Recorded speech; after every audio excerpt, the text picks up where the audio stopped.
मैंने किसी को यह कहते हुए सुना कि जब तक गिरि गोवर्धन और माँ गंगा भारत में है तब तक भारत का विनाश नहीं होगा।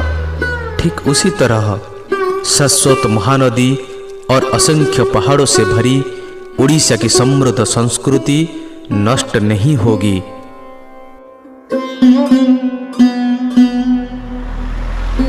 उड़ीसा न केवल एक भौगोलिक स्थित है बल्कि यह राज्य एक महान आध्यात्मिकता का प्रतीक है। कवि के शब्दों में श्री नीलमाधव सर्वोच्च अवस्था है जहाँ सत्य जगन्नाथ के रूप में है और उस सत्य का स्वरूप विमुग्धा, माँ घंटेश्वरी, माँ लंकेश्वरी, माँ सरस्वती, माँ महालक्ष्मी और माँ काली की महान चेतना की परिभाषा है। इस महान चेतना को प्रकट करने में महानदी की भूमिका असाधारण है। महानदी उड़ीसा की सबसे बड़ी नदी। यह छत्तीसगढ़ के अमरकंटक मालभूमि धरित्री जिला से निकलते हुए झारसुगुड़ा जिला में उड़ीसा में प्रवेश करती है। इसकी कुल लंबाई 858 किलोमीटर। यह बंगोपसागर में पारादीप के पास प्रकाश स्तंभ के दक्षिण में स्थित है। यह भारत की छठी सबसे बड़ी नदी। उड़ीसा में इसकी कुल लंबाई 494 किलोमीटर।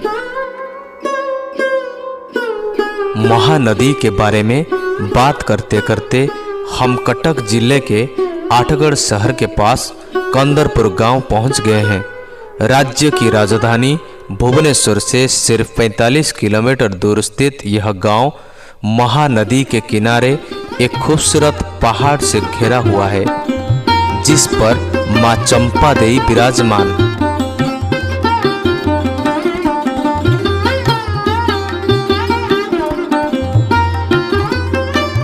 काफी खोजबीन के बाद भी हमें इस जगह का कोई ऐतिहासिक या पौराणिक साक्ष्य नहीं मिला, लेकिन यहाँ के हरे भरे वातावरण के सुखद माहौल ने मुझे इससे आपके सामने रखने के लिए मजबूर कर दिया।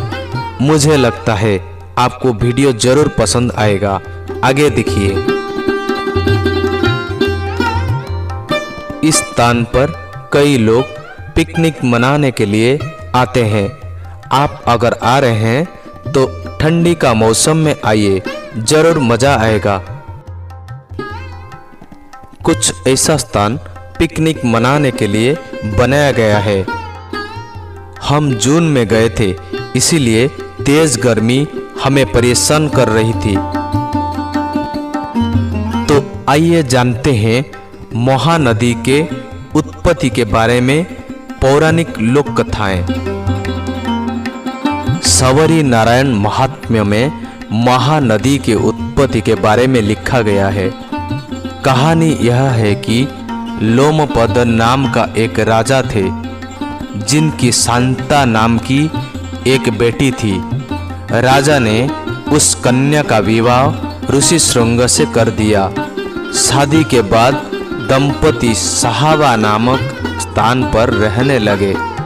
उस स्थान से शांता के अनुरोध पर ऋषि की सहायता से आशीर्वाद से महानदी का जन्म हुआ। तेज धूप के साथ हम लोग आके पहुंच चुके हैं पर्वतों के शिखर पर, जहां पे विराजमान माता चंपा देवी।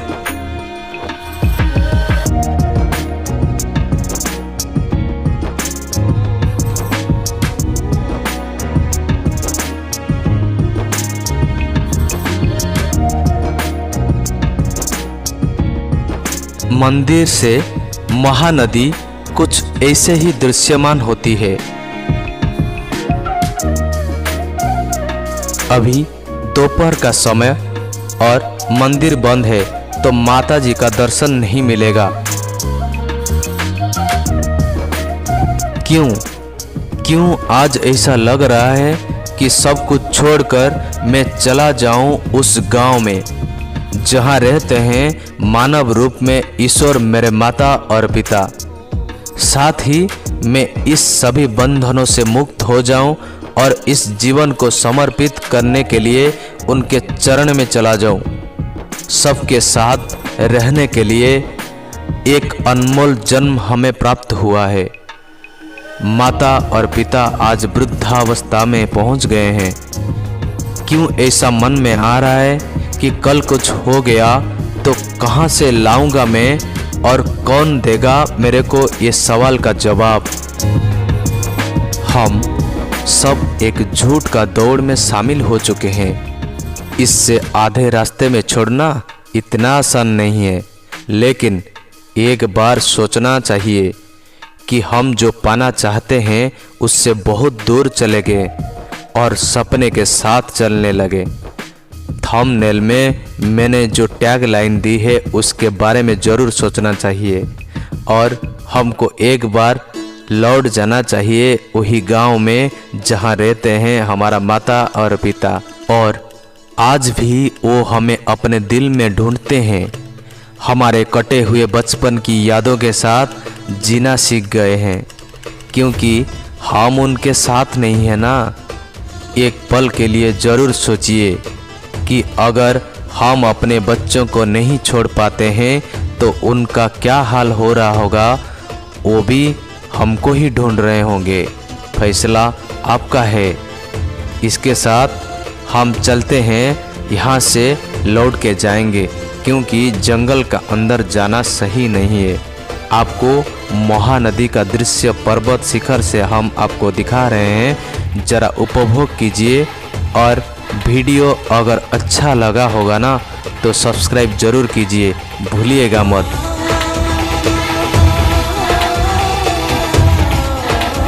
एकदा ए महानदी थिला मोर प्रीति स्निग्ध अनुरागी अनेक संध्यार।